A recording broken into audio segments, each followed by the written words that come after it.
Hi guys, it's Corey with Royal LePage. Welcome back to Keeping You Informed with Lakeland Law, and I'm here again with Jason Conlin.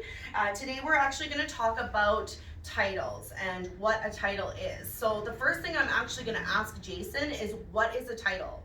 So in a particular case, a title is effectively a deed or a legal interest in land. It's going to outline effectively who the owner of that property is, as well as whether or not another party has an interest in that property, such as a mortgage company or perhaps a third-party lien.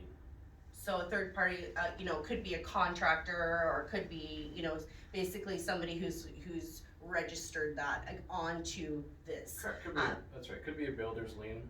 Yeah, so typically that's kind of how I explain it to my clients, not legally though, is that it's essentially a deed. It shows who the homeowner of the property is, and a title is just a different registration system that we use within Canada. Correct. So when I do a deal, basically the first thing I'm going to do, no matter if I'm listing a house or if I'm selling a house, the very first thing that I am going to do is pull title. Reason being is that we're selling real property, and part of that is the land. So that being said, when we are doing a real estate transaction, I need to know what's going to be on that land and how that's going to affect the sale of the property. So we're going to talk today a little bit about stuff that gets discharged off title versus stuff that actually stays on title and runs with the title, stays on there forever ultimately. So Jason, why don't we discuss quickly here as to what types of things actually get discharged off title once it changes ownership? Sure. One of the biggest things that actually gets discharged from a title is a mortgage. So the previous owner would have a mortgage on the property,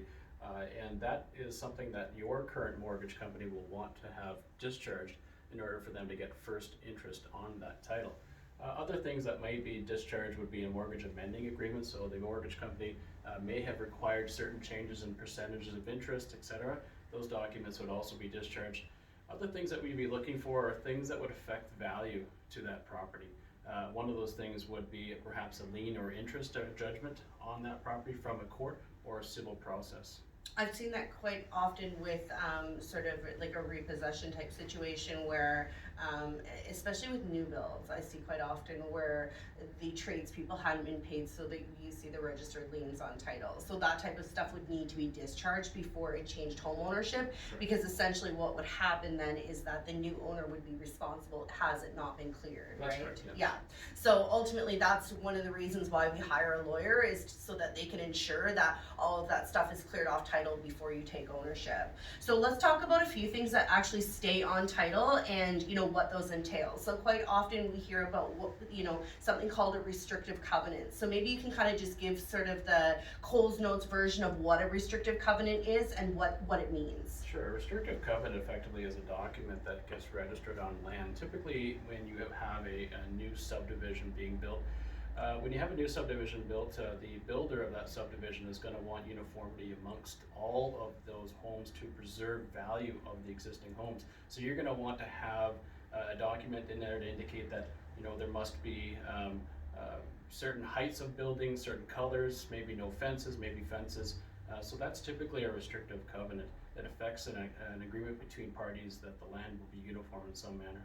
Quite often I'll see some in acreage subdivision, it'll say a certain square foot home with an attached garage, so basically indicating like no mobile homes or something like that, so it kind of maintains the uniformity of the subdivision itself and keeps the quality there, like you said. Yeah. So that's one that I see quite often, especially with acreage subdivisions. Yes, it'll be trucks, it'll be motorhomes, it'll be boats. Perhaps they can't be parked on or in the property, and so those are things you're going to want to look into before you actually commit to purchasing that property. If your reasons for purchasing it are to store a motorhome or store a boat, etc. Another one I see actually, which is really important, is home-based businesses. Because there are some subdivisions that there is a restrictive covenant on title stating no home-based business. So if you have, if you do a home gym, or if you have a lashes or whatever, technically you want to make sure that if you're planning on setting up business in your home, you're doing it so legally, right? So exactly. You yeah. want to make sure you don't get served with a cease and desist order.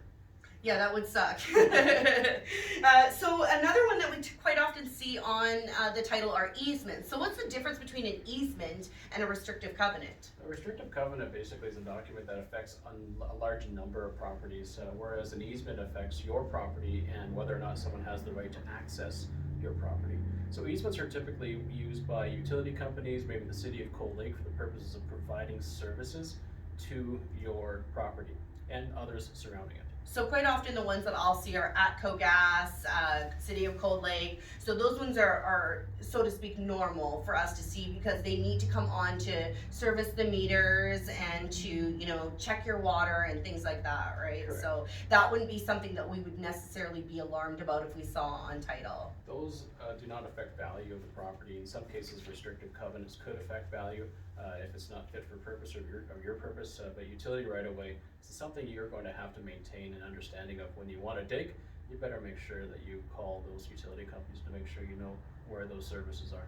Which will lead us into next week's segment, actually, because then we're going to talk about real property reports and title insurance, and so the easements would come into play a lot more when we're talking about a real property report. So we'll table this for now, and we will see you next time. So thanks again for tuning in, and we will see you next week. Thank you.